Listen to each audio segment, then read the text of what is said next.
I've been a fan of Mr. Medford's YouTube channel for a couple years now, and his videos have great entertainment value. It's been fun watching him do the obvious, such as break his own car window with a piece of metal, or talk about his knives going down range. But what pulls me most into his brand is seeing how organized and professional his manufacturing shop is, and also how close to his customers he's willing to be through the internet. I've seen a few third-party YouTube videos showcasing Medford knives, but none of them really conveyed to me the experience of holding one firsthand.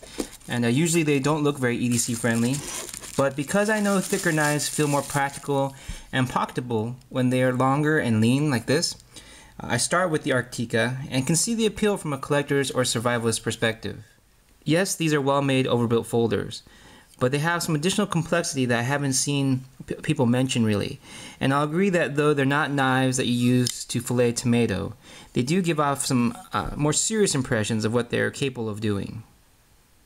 And as always, if you want to see some photos or the notes for this review, both are on my website, NeptuneKnives.com. In the beginning, my exposure to Medford knives was only online, and seeing people showcase their Medfords next to other knives in their collection. To me, they really look like just another option out there for an overbuilt knife. And on the surface, we've seen these features.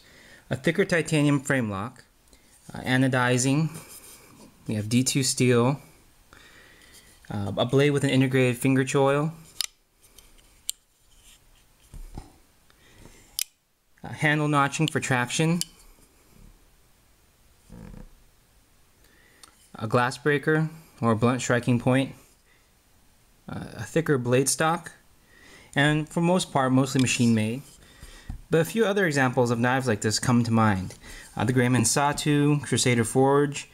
Here we have a dollar bore folder, and keep in mind this one is mostly hand done. But in each of these instances there's of course a style difference, with Medford not geared towards only people that like that rough look. And I think that's because it's not needed here, since the knives themselves, they have so much tactical qualities already built in. So you can have some fun with color and style. Now the thing is heavy, but you don't really realize that you're holding a blade with the thickness of a fixed blade. From a design standpoint, if you're familiar with Strider knives, here's the SMF on the left, on the bottom, you can see that they both have a similar profile in that they have like a wider towards the butt area, and they get narrower, and there's finger choils towards the middle. Now I'm not saying each doesn't have its own merits or that one copy the other. I'm just saying that if you enjoy using a Strider, or you've held these before, then it's something you can note that between these two knives, this one isn't going to feel too different in hand. The similarities do stop there. Knives on a spectrum, and on one end you have high quality folders like a Sebenza, and in the middle you have knives that start to increase in blade thickness like Striders and Hinders, and are viewed as still somewhat balanced, pocket EDC friendly options for someone wanting something a little more tactical. Then with a Medford, you have completely dedicated yourself to the other end, which is possible uses not only based on having a sharp edge, but perhaps a prying tool or a striking implement, or piercing implement even. With a 1/4 inch for the blade thickness and 5mm handle scales made of titanium, these knives feel incredibly solid, and it's hard to imagine what you would have to do to break one. I'm going to make a special note, for Medford specifically feel especially solid with no flex at all in any direction. Now besides the obvious features again on the surface, I want to spotlight how the knife, the stop pin is designed to hold the knife open, and you can see here there's machining, there's like little circular cutouts on the insides of each handle scale. There are a couple ways to have a blade stop. Usually the rod or pin that's responsible for stopping the opening motion of a knife. And one of the more complex ways lately we've seen is that to have a circular portion be cut out of the actual blade itself, the tang portion, and the pin would sit inside and you would never see it, but when you open it, it would stop. And in the case with the Medford, it's similar. You don't actually see the pin. This is just for structural support. This pin doesn't actually stop the knife. But something like this can just be specified when someone's getting the actual blanks cut through a wire jet cutting machine, or you have to have maybe a specific machining equipment to accomplish this. But on this knife, you can actually see it's each handle scale that actually has that circular portion cut out of it. Instead, the blade just actually has the pin permanently pressed through one hole. Now, the obvious benefit to this design is that you don't weaken the blade tang by removing this large circular portion out of it. But the challenge here is that you have to get each of these sort of circular cutouts on the handles to be perfectly aligned so that when you open it, there's no motion or no wiggle at all. Now, these aspects aren't done manually, so for the most part, a machine can make the channel on each side match, but that still makes the Arktika more time intensive in manufacturing than its competition. Now, as I mentioned at the beginning of this video, it's Medford's professional machining shop that accomplishes designs like this, which kind of go unnoticed in your typical photo or online review. Now, construction-wise, not every surface of this knife is cleaned up. Not everything is lined up perfectly. The screws have no customization done to them, which maybe at this level someone would expect for the price point. But all of this stuff is mostly cosmetic. In the long run, the life expectancy of this Medford knife's lockup is greatly extended. It's because on a normal knife you have the blade meet one kind of small portion of the stop pin, and eventually it'll flatten that stop pin and kind of wear it out. With the Medford knife though, because you have it sitting flush inside those circular channels, they meet the stop pin perfectly. Like, there's more surface area absorbing the forces from opening or cutting.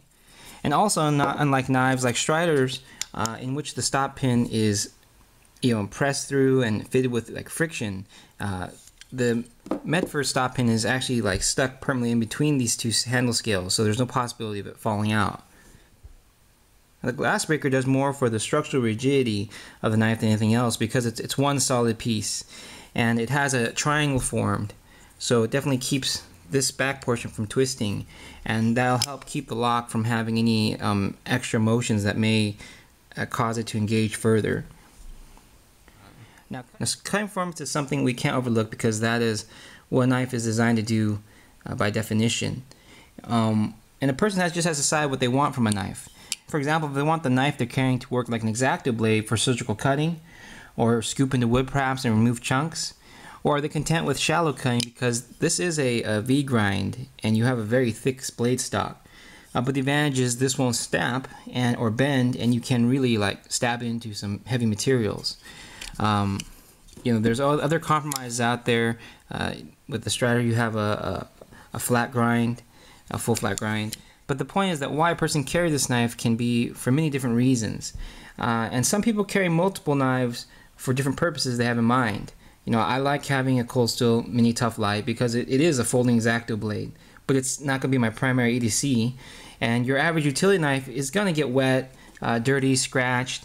So with an expensive knife like this, I think you're really serious about having something that you would hypothetically take into a rough situation.